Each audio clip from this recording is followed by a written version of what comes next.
que voy a compartir con ustedes.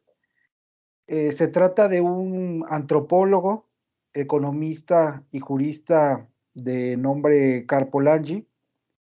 quien nació en Hungría,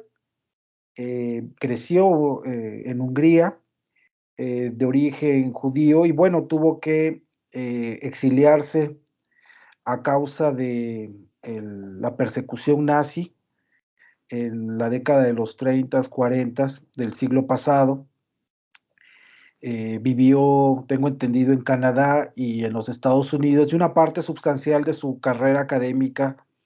pues la realizó como docente de la Universidad de Columbia cerca de Nueva York. La principal obra de Karl Polanyi lleva por título La Gran Transformación, Orígenes Políticos de Nuestro Tiempo. Existen muchas, digamos, ediciones publicadas, elaboradas y publicadas por el Fondo de Cultura Económica. Y en esta obra lo que Polanyi plantea, a grosso modo, es una explicación del surgimiento de lo que se conoce como la sociedad de mercado, o también podemos considerar que Karl Polanyi está explicando lo que a su juicio representa el origen y la reproducción del sistema de producción capitalista. Polanyi en esta obra nos deja una especie de enfoque para explicar y comprender el fenómeno económico al interior de la ciencia económica. A pesar de que Polanyi es un autor al margen y marginal respecto al paradigma dominante, bueno, se reconoce como un autor que ha aportado algo que se conoce en la literatura como el enfoque sustantivo de la economía. Este enfoque sustantivo de la economía se caracteriza por un análisis histórico que permite al mismo tiempo ofrecer una explicación genealógica de las instituciones, y por lo tanto se ofrece una explicación y una comprensión del campo de la economía a partir de la disputa o del consenso alrededor de las instituciones que dan lugar pues a los términos de regulación y de reproducción de una sociedad o de un país. Este enfoque sustantivo de la economía, con un carácter histórico institucional, por supuesto que se encuentra en las antípodas de el enfoque que regularmente en nuestra formación como licenciados en economía, como docentes o como analistas o como investigadores del fenómeno económico, pues se presenta como el fenómeno dominante o la explicación dominante, que es el enfoque conocido como el enfoque formal. Un enfoque que se caracteriza por el criterio de la asignación de recursos escasos frente a necesidades ilimitadas. Esta definición que permea todos los libros introductorios de economía, que permea toda la explicación del fenómeno económico y que se conoce como el enfoque formal de la economía, es algo que Polanyi de alguna manera vino a cuestionar con este enfoque sustantivo de la economía, y lo hace a partir de, o lo hizo a partir de considerar que pues el campo de la economía es algo que se funda. En términos muy econométricos podríamos decir que para Polanyi no existe una ortogonalidad entre el precio y la oferta, sino que esto es algo que está realmente determinado por el conjunto de las instituciones que los seres humanos estarían de alguna manera creando. Y esto, por supuesto, que es algo que se contrapone a este enfoque formal en la economía o en el estudio de la economía, que considera que la escasez relativa es un fenómeno pues prácticamente natural, que corresponde a toda la historia de la humanidad. Y bueno, Polanyi de alguna manera vino a cuestionar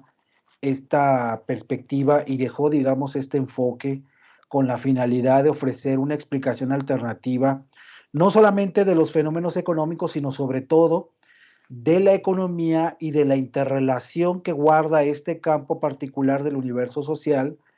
respecto a otros campos que constituyen pues el universo social, como es el campo de la política, el campo de la cultura, el campo de los sistemas biológicos y de los seres vivos no humanos, que en la actualidad pues son muy importantes y que sin duda representan el principal desafío de la humanidad, y con esto me estoy refiriendo a el llamado fenómeno de emergencia conocido como cambio climático global, que cada vez está siendo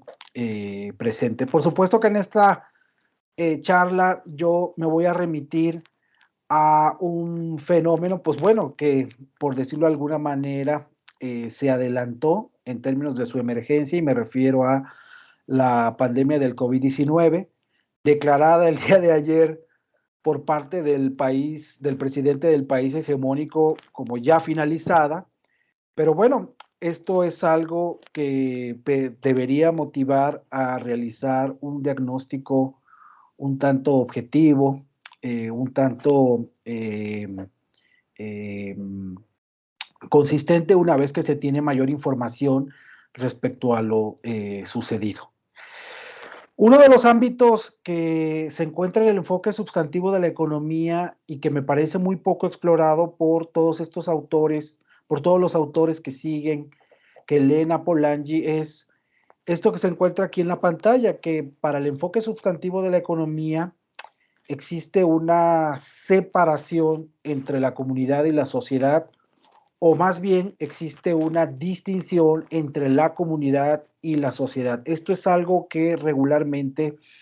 no se posiciona en el análisis de la economía y su interrelación con el conjunto de la reproducción social, pero pienso yo que es muy importante recuperar esta distinción, esta separación, para poder elaborar un análisis pues mucho más consistente de los diferentes sucesos, de las diferentes emergencias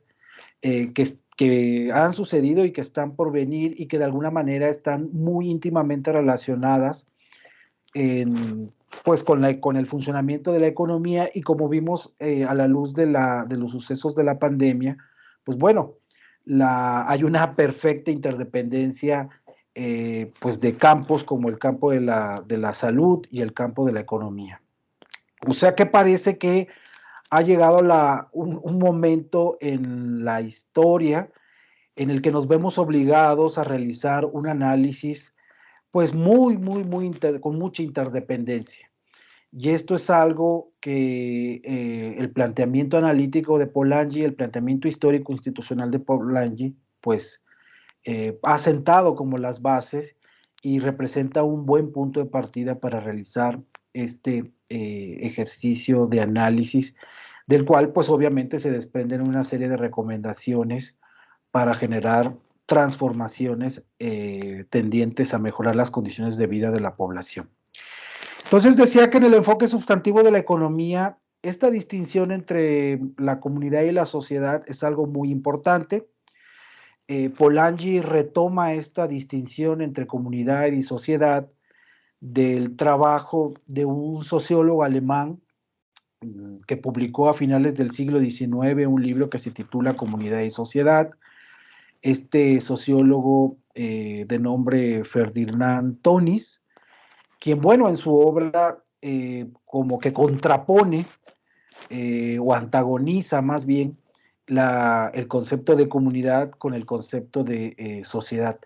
Polanyi no necesariamente va a hacer eso. Lo que le interesa más bien a Polanyi es que la comunidad sea algo que converja con la sociedad. En un lenguaje mucho más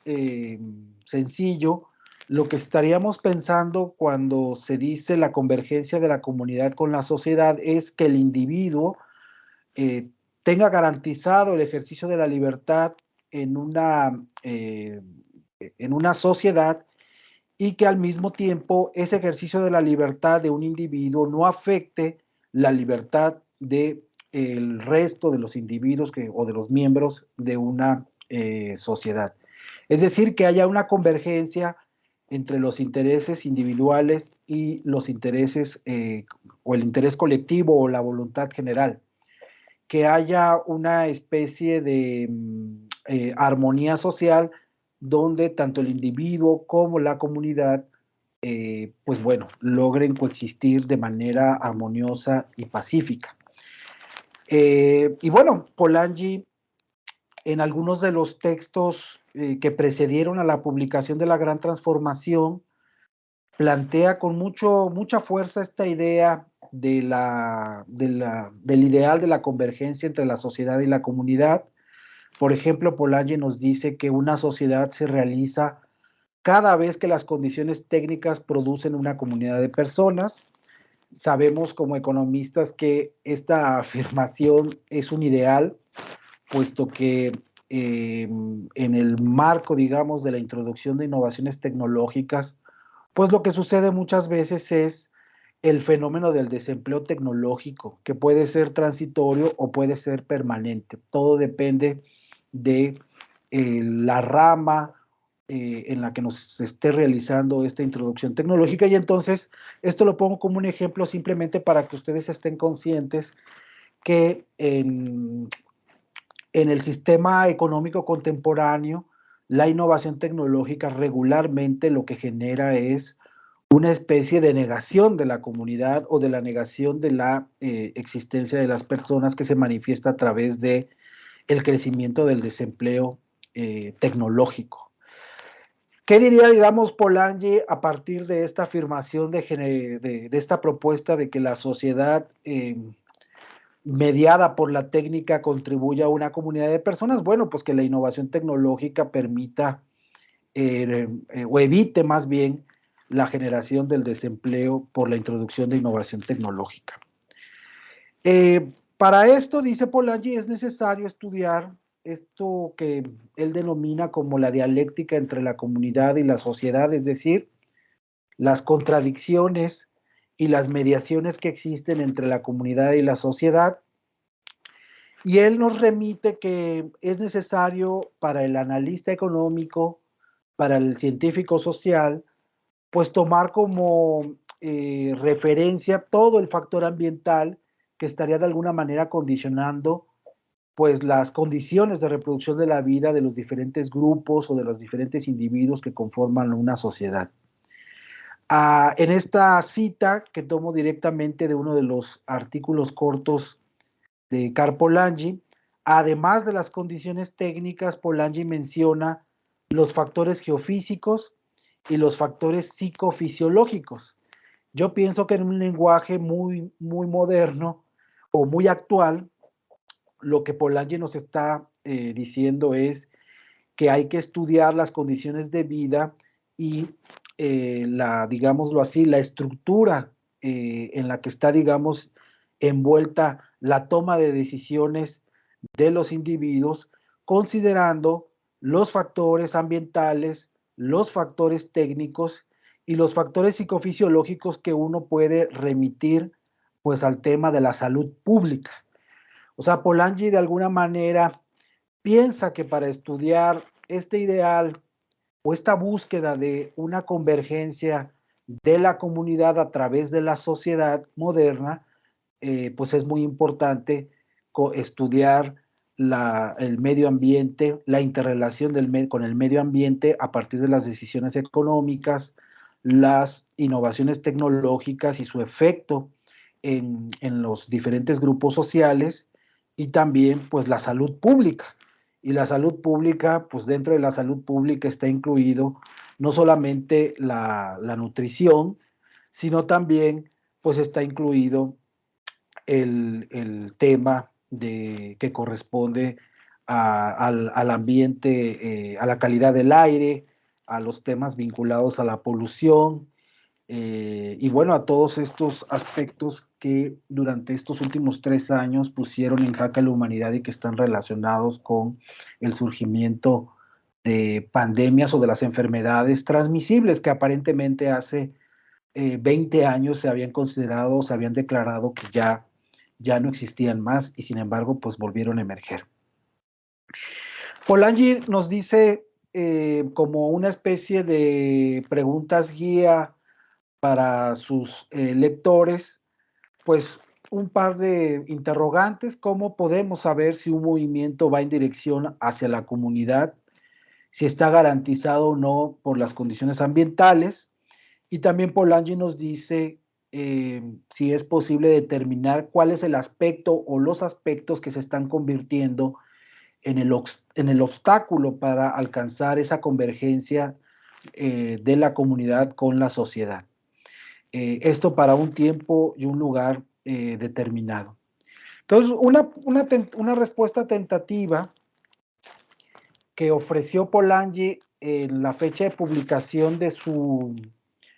principal obra, pues se encuentra en este marco analítico que él identifica o nombró como los modos de intercambio a lo largo de la historia de la humanidad. Para Polanyi hay tres grandes modos de intercambio en la historia de la humanidad que, digamos, organizan y regulan pues la formación y la reproducción de las sociedades. Polanyi nos habla de la reciprocidad, Polanyi habla de la redistribución y Polanyi habla del intercambio mercantil. Si se dan cuenta, aquí no solamente estamos hablando de un intercambio pues, mercantil, que es el que se realiza en el mercado que todos nosotros conocemos y al que recurrimos día con día para garantizar nuestra reproducción cotidiana. Polanyi está hablando que a lo largo de la historia de la humanidad han existido al menos otras dos maneras de intercambiar.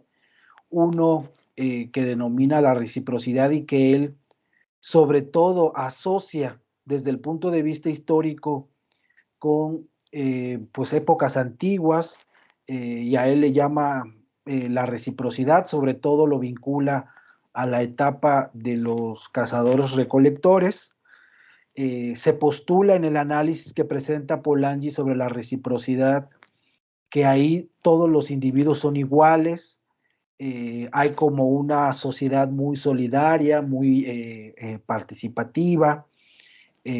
regida por este principio de reciprocidad,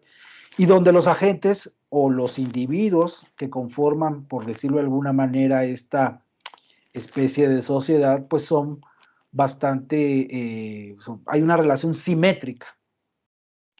Entonces, como que ahí la reciprocidad estaría asociada a pequeñas comunidades de cazadores-recolectores, y bueno, esto se remonta a tiempos muy antiguos. Evidentemente, Polanyi recupera vestigios de trabajos realizados por arqueólogos y antropólogos que en términos, digamos, a partir, digamos, de los fundamentos científicos de estas dos disciplinas,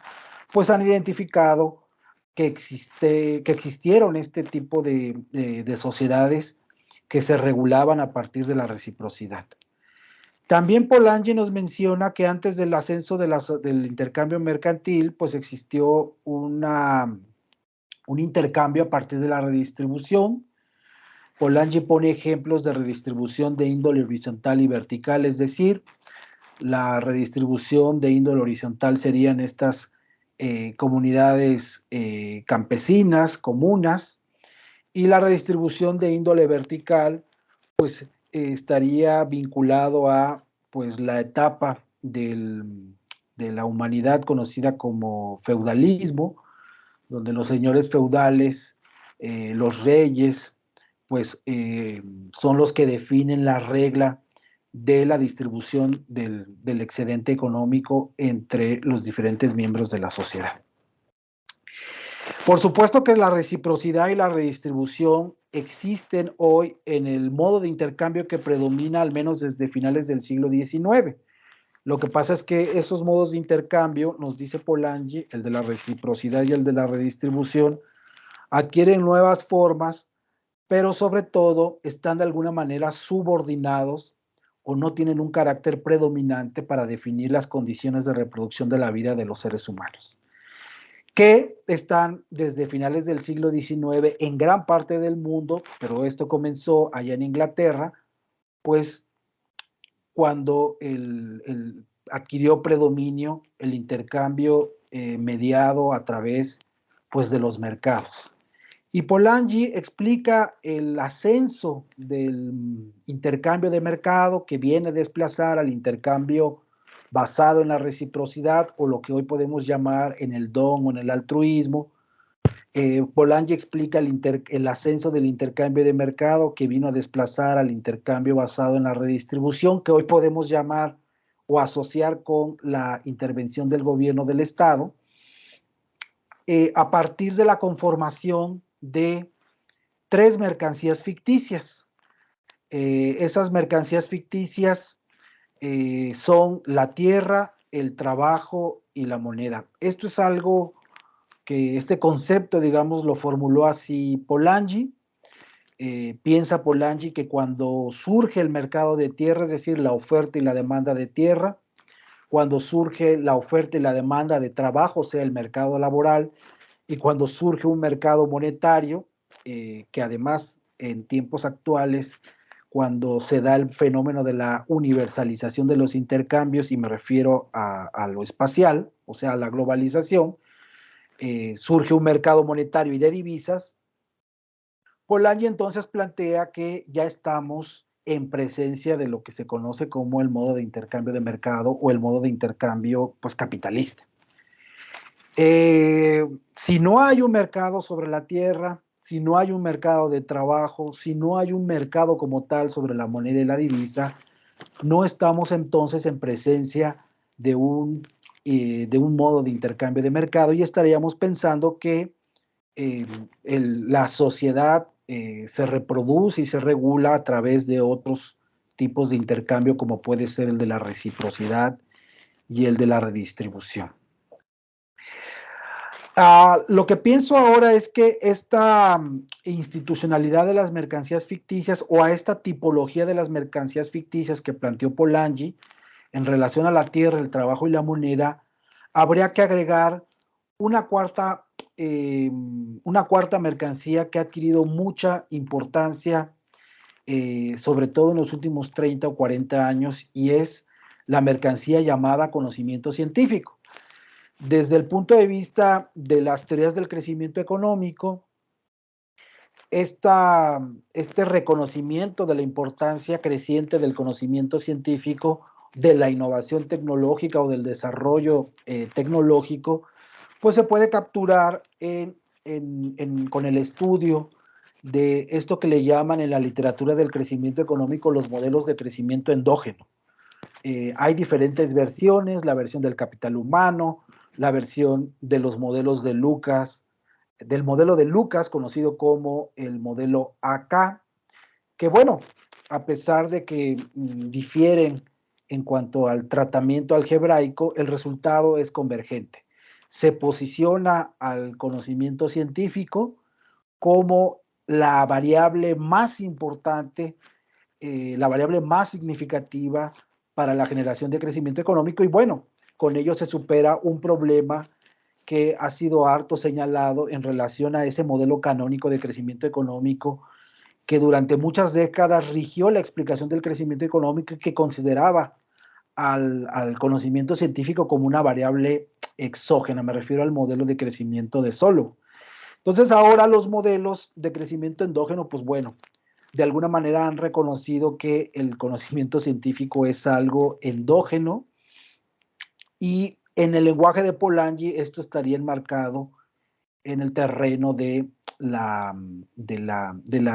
una mercancía ficticia, más de una mercancía que de alguna manera adquiere una primacía muy importante para la explicación de las condiciones actuales del intercambio de mercado. Tan importante es ahora el conocimiento científico que siguiendo el trabajo de una economista de apellido Rossi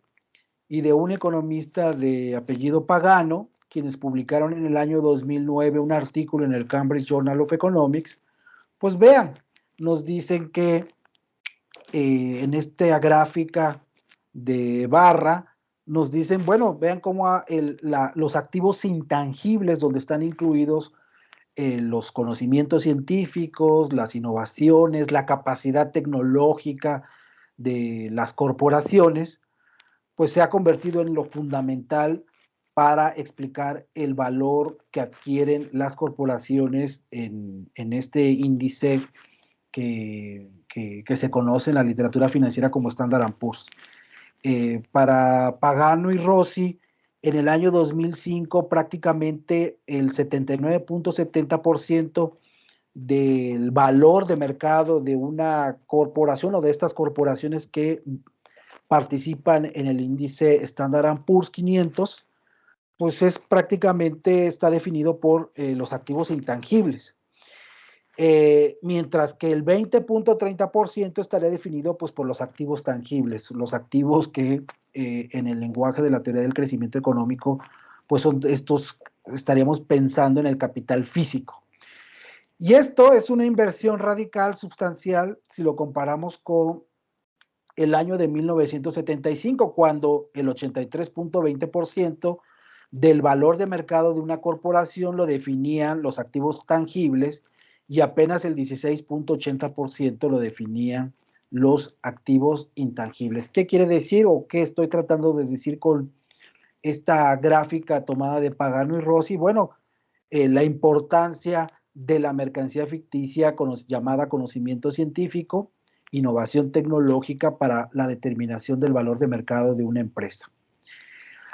En esta gráfica, pues bueno, se sustenta o se corrobora una vez más la importancia del conocimiento o de que el conocimiento se ha convertido más bien en una mercancía ficticia. Si se dan cuenta ustedes, en la línea, en esta gráfica, la línea negra, a partir de la década de los 90 hay prácticamente una tendencia creciente positiva en cuanto a la utilidad que perciben aquellas empresas que tienen registradas patentes en el mercado, en las instancias, perdón, correspondientes del registro de las patentes. Ha habido un crecimiento vertiginoso. Esto se corrobora a nivel mundial, más bien lo podemos apreciar también en términos de la distribución de las patentes, de las regalías que perciben las empresas desde el año 1990 hasta el 2006, y aquí estoy siguiendo a estos mismos economistas que ya he citado. Y bueno, destaca por la obtención de regalías pues los Estados Unidos, aquí están millones de dólares norteamericanos en el periodo que va de 1990 a 2006. Hay digamos, una apropiación en términos de regalías por parte de los Estados Unidos que supera con mucho a los 27 países que conforman la Unión Europea, o al menos que conforman la muestra que presentan estos autores. Después de Estados Unidos y la Unión Europea, le sigue Japón como perceptor de regalías. Y bueno, si se dan cuenta, ni Latinoamérica ni África aparecen en esta gráfica, lo que nos muestra, o lo cual nos muestra que los países, digamos, hegemónicos, los países avanzados son generadores de conocimiento tecnológico, pero también han creado una institucionalidad que ha dado lugar a que el conocimiento científico se convierta en una mercancía ficticia, siguiendo este concepto formulado por Karl Polanyi. Los países de Latinoamérica y los países de África y quizá países dentro de otros continentes, pues son simplemente imitadores o adaptadores de estas innovaciones tecnológicas registradas por medio de las patentes. Pagano y Rossi, ya llevando, digamos, al terreno macroeconómico la conversión del conocimiento en una mercancía ficticia, se atreven a proponer una explicación de la crisis ocurrida en el año 2009-2010, considerada por muchos economistas como la primera gran depresión del siglo XXI. Si se acuerdan, la explicación más convencional de la crisis que ocurrió en el año 2009-2010 está relacionada con la titularización de las deudas que comenzaron en el sector inmobiliario de allá de Estados Unidos y que después por efecto mariposa se contagió al resto del mundo, sobre todo a la Unión Europea y algunos países de Asia. Y bueno, en un artículo que publicaron Pagano y Rossi en el año 2009, estos economistas nos exponen otro ángulo de la crisis ocurrida en el año 2009-2010. Y es el ángulo de que, siguiente, que las patentes, las patentes tienen un crecimiento vertiginoso y al mismo tiempo se observa una caída sustancial de la inversión global. Lo que Pagano y Rossi están de alguna manera diciendo es que las patentes, el crecimiento vertiginoso de los derechos de propiedad intelectual han provocado una conducta dentro de la clase capitalista que es más proclive a convertirse, a que se conviertan en una especie de rentistas. En este caso, de rentistas financieros, pero asociado a que tienen un resguardo o que tienen contratos de derechos de propiedad intelectual y que eso de alguna manera ha provocado que muchas de estas grandes corporaciones que han generado, que generaron innovaciones tecnológicas en el pasado, pues desde las décadas desde principios del 2000, pues simplemente dejaron de invertir y por lo tanto, siguiendo un razonamiento vinculante con el planteamiento keynesiano, pues ha dejado de operar el multiplicador y el acelerador keynesiano, puesto que las patentes, puesto que la inversión se ha ralentizado, más bien ha caído y ha aumentado pues la apropiación de la renta a través de las patentes.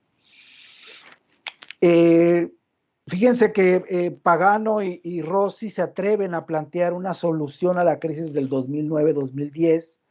o más bien una propuesta para salir rápido, para colocar rápidamente a la economía en una fase de recuperación y de expansión. Y la propuesta es que los principales estados nacionales del mundo compren pues todas las patentes y entonces pues se vuelvan, digamos, de carácter público las patentes y eso, a juicio de Pagano y Rossi, contribuiría a una liberalización de las patentes y por lo tanto a que se dé el fenómeno del multiplicador y del acelerador keynesiano y con todos los beneficios que traería consigo una liberalización y una expansión del mercado, sobre todo, dicen ellos, en el caso de las farmacéuticas o de la rama farmacéutica, que es una rama con una percepción de beneficios extraordinarios mayúscula como resultado de los derechos de propiedad intelectual y que al mismo tiempo afecta al excedente del consumidor a fijar precios que se encuentran de alguna manera muy por encima del precio de competencia perfecta. Por supuesto que no hubo eco de la propuesta de Pagano y Rossi, pero la comparto con la idea, con la finalidad de que vayamos estableciendo que para Pagano y Rossi, un obstáculo muy importante en el capitalismo contemporáneo que imposibilita la convergencia de la comunidad a la sociedad o que hay una convergencia de los intereses particulares con los intereses de la sociedad en su conjunto se encuentra en esta creciente importancia que han adquirido las patentes, o más bien en la importancia que han adquirido los derechos de propiedad intelectual, que no es más que una especie de mercancía ficticia. El conocimiento podría ser, o así incluso lo podemos mirar en algunos libros de texto, puede ser considerado o es considerado un bien público. Y en ese sentido, antes del ascenso de la pandemia del COVID-19, un par de autores, sobre todo una economista recién fallecida de nombre Inge Kaul, que durante muchos años estuvo encabezando un equipo de investigación en la Organización de las Naciones Unidas, junto con otros economistas, formularon un enfoque que hoy se conoce como el enfoque de desarrollo humano de Naciones Unidas. Lo que Inge Kaul, la economista Inge Kaul y su equipo han dejado, digamos, en la literatura es una especie de actualización de las propiedades de los bienes. Nosotros sabemos que los economistas tienen una tipología de bienes, los bienes privados, los bienes públicos puros. Entre los bienes privados y los bienes públicos se habla de los bienes comunes, se habla también de los bienes club.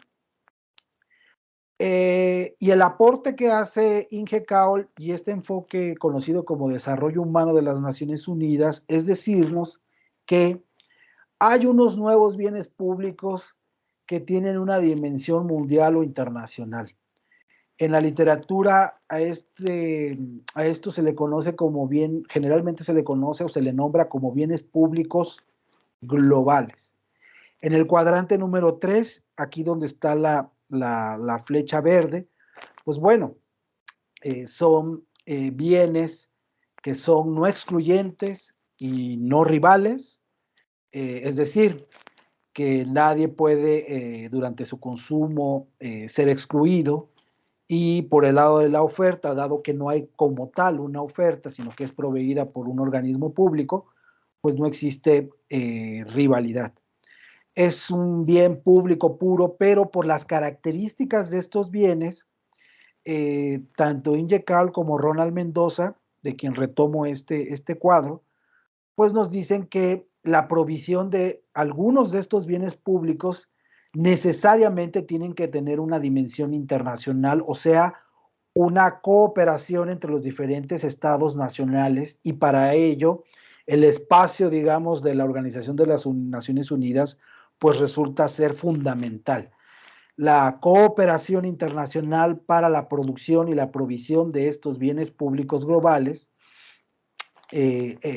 a juicio de Inge Kaul, pues se encuentra en el espacio de las Naciones Unidas. Y dentro de esos bienes públicos globales o catalogados como bienes públicos globales, pues bueno, nos ponen como ejemplo Inge Kaul pues la luz de la luna, la ley y el orden, la estabilidad financiera, una excesiva volatilidad financiera, como sabemos, genera efectos mariposa y por lo tanto se ha convertido en un mal público internacional, y entonces la estabilidad financiera es un bien público internacional. Y a lo que agregan, hace muchos años antes de que ocurriera este fenómeno de la pandemia asociada al COVID-19, pues el surgimiento de las enfermedades transmitibles. Es lo que llama aquí, o ellos nombran como communicable disease, perdón por mi inglés, spreading. Bueno, ellos ya toman como referencia que en el año 2009-2010 apareció esta enfermedad que hoy conocemos como la influenza, y a su juicio, este surgimiento de las enfermedades transmitibles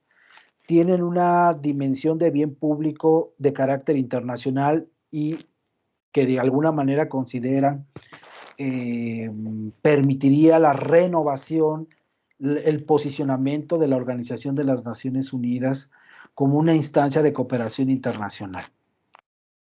Digamos que volver a darle un rol muy relevante a la Organización de las Naciones Unidas, un rol que de alguna manera se ha perdido, sobre todo porque las principales decisiones provienen más bien de países como Estados Unidos, que están en disputa con países con otro país como puede ser China, que se están de alguna manera disputando la hegemonía. Inge Kaul y Ronald Mendoza piensan que el surgimiento de enfermedades transmitibles pues involucra, o más bien requiere la superación de esta pugna, de este conflicto entre países, y más bien un enfoque de paz y de cooperación que podría ser logrado a través de la Organización de las Naciones Unidas, a través de la provisión y abastecimiento de lo que se requiere para evitar las enfermedades transmisibles. Bueno, la principal tecnología que se desarrolló a raíz de la enfermedad transmisible conocida como COVID-19 en el mundo es pues, la vacuna. Y, y bueno, decidí investigar en una base de datos que se encuentra dentro del portal de salud pública de la Universidad de Duke,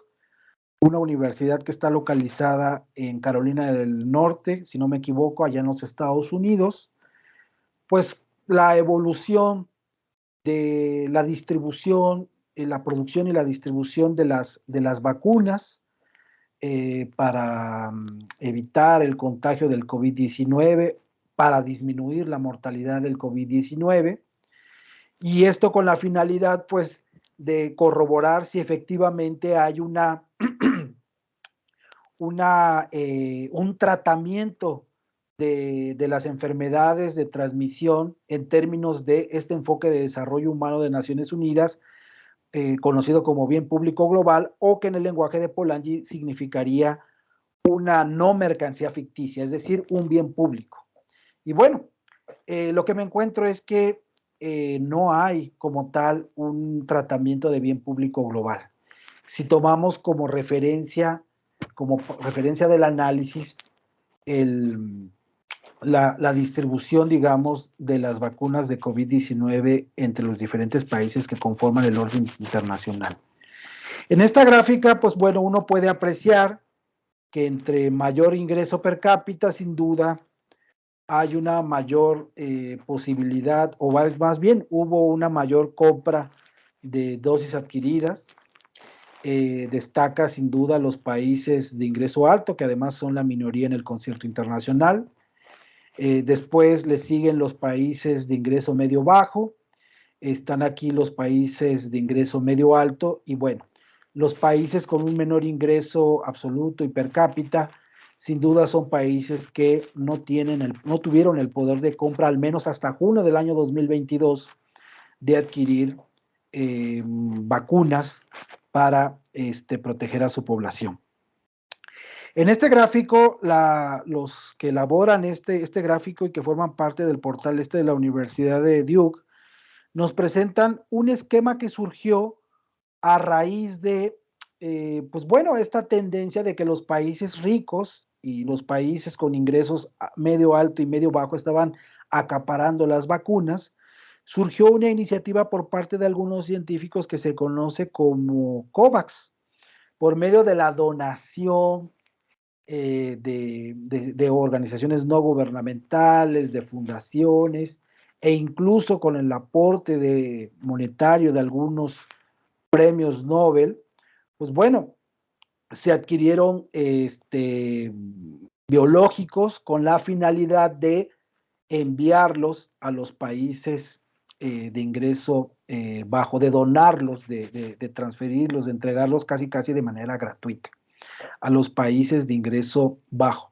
Pero si nos damos cuenta, al menos hasta hasta el 1 de junio del 2022, pues la dosis adquirida por el esquema COVAX, un esquema basado en la solidaridad, en la reciprocidad, pues no superaba al esquema, a las vacunas obtenidas por medio del intercambio o regidas por el criterio del intercambio mercantil. Perdón si no se logra apreciar mucho esta gráfica, pero en esta gráfica se confirma esta, digamos, ausencia de cooperación en el plano internacional para tratar la pandemia del COVID-19. Está el número de dosis por habitante que adquirieron los diferentes países, al menos hasta el 1 de junio del 2022. Destaca el caso de Canadá con 11 dosis por habitante. Después se encuentra el Reino Unido con 10, casi 11 dosis también por habitantes.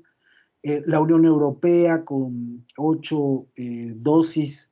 por habitante. Y bueno, si nos vamos bajando en esta gráfica, pues hay países como Bielorrusia, Bulgaria, Senegal, Jordán, Guinea Ecuatorial, que no tienen, más bien que la cifra desde el punto de vista estadístico arroja 0.1, 0.01, 0.06, o sea, no tienen vacunas por habitante, dosis de vacuna por habitante.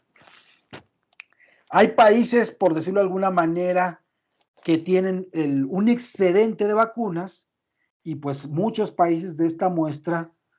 tienen un déficit, por decirlo de alguna manera, pues de vacunas. Y esto lo que nos muestra o lo que nos revela es que la pandemia del COVID-19, pues la tecnología para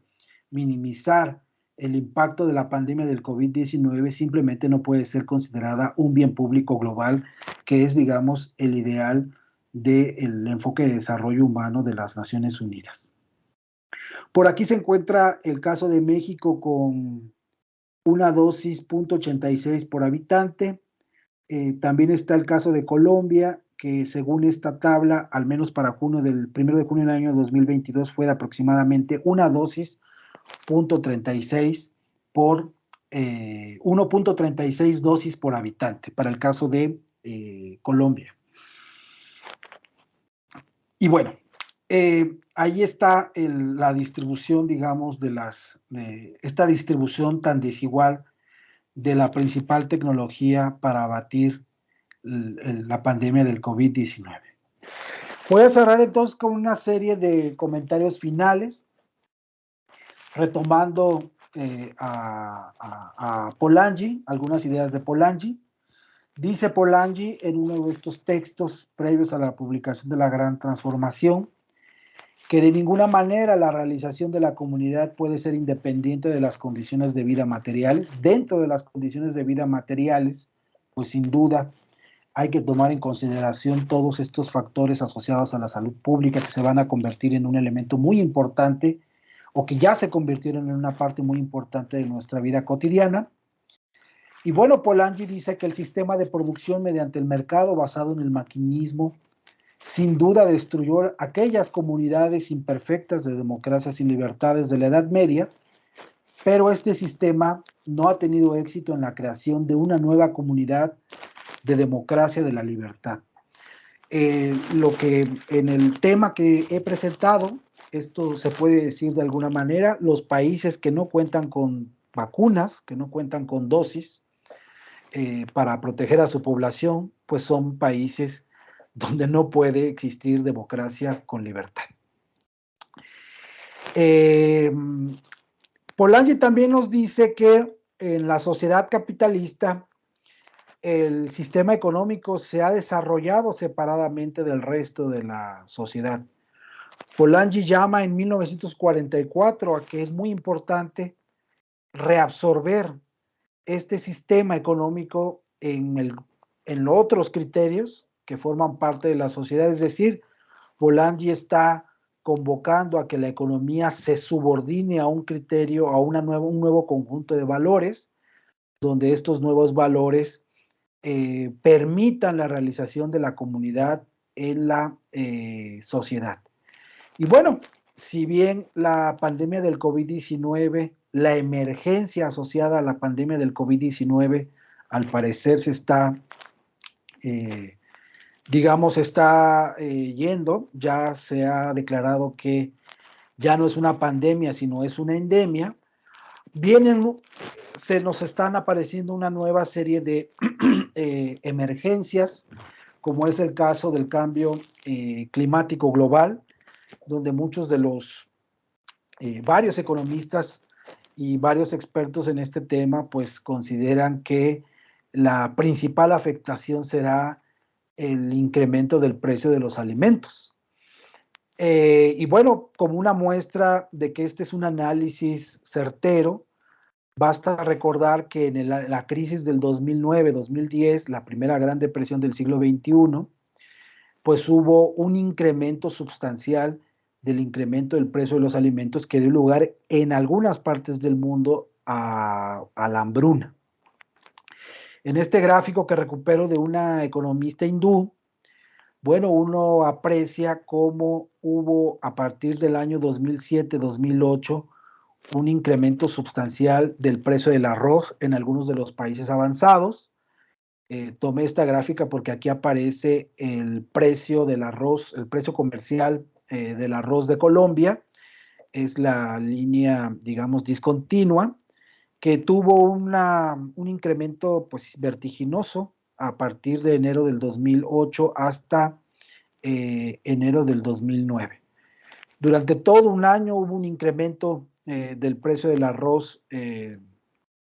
comercial allí en Colombia. Y bueno, esto seguramente tuvo una afectación sustancial en las condiciones de reproducción, en el nivel de vida, sobre todo de los hogares que se encuentran en los ingresos, digamos, en los deciles más bajos de la sociedad, que digamos, siguiendo la idea de la curva Engel, gastan una mayor proporción de su ingreso para la adquisición de los alimentos. Está acechando de nueva cuenta este incremento de esta inflación de los alimentos,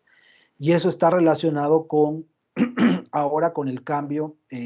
climático global. Y entonces, el cambio climático global es algo que también requiere de un tratamiento de manera cooperativa por parte de todos los países. En el caso del COVID-19, creo yo que hubo una negación de la comunidad, pues ojalá no ocurra lo mismo cuando se aparezcan ya los primeros, más bien cuando ya aparezca de manera directa, fuerte, consolidada, pues el efecto del cambio climático global. De alguna manera es un llamado para ello. Pienso yo que Polanyi lo que está llamando o convocaba en 1944, la fecha de publicación de su obra, es a generar un proceso de desmercantilización, o sea, a la conversión de muchos de los bienes y servicios en bienes públicos que ahora, por la globalización, adquieren un carácter o una dimensión internacional. Pues muchas gracias a la decana y a Henry Sebastián por la invitación a presentar esta investigación que no tiene, digamos, todavía conclusiones definitivas. Muchas gracias. Muchas gracias, profesor Agustín Raimundo. Damos un espacio pequeño para algunos comentarios o preguntas que puedan existir. Pueden escribir por el chat o pueden tomar la palabra en este momento. Aquí en el auditorio hay algún comentario que se quiera hacer al ponente. Y perdón si me excedí, es que no me quedó claro cuánto tiempo tenía para exponer. No, tranquilo, profe. Estamos en tiempo, estamos a tiempo. Eh, si hay algún comentario, o alguna pregunta que se quiera hacer al ponente, pueden tomar la palabra.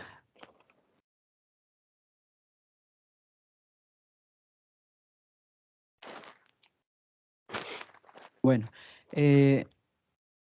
muchas gracias. Esta es la segunda vez que tenemos al profesor Agustín. Hace ya 3, 4 años estuvo aquí presencialmente, ¿cierto, profe? En Sí, así es. el 2019 creo que estuvo aquí,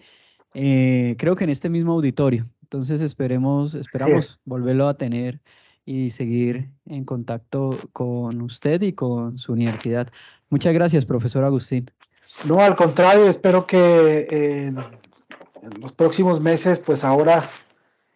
participes en el espacio de la Universidad Autónoma Metropolitana, Unidad Xochimilco, una vez que se levante el paro de mujeres eh, dentro de la universidad. Claro que sí, ahí estaremos. Muchas gracias por la invitación. Si hay alguna pregunta, comentario, parece que no, ¿verdad? Todo ha Parece que quedado muy claro. la hora del almuerzo aquí tal vez los Bueno, tiene así de callados. No, creo que no. Muchas gracias, profe. Hasta sí, luego. cuídense mucho. Hasta luego, un gusto verte. Hasta luego.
2, 1, hola, hola, sí, 2.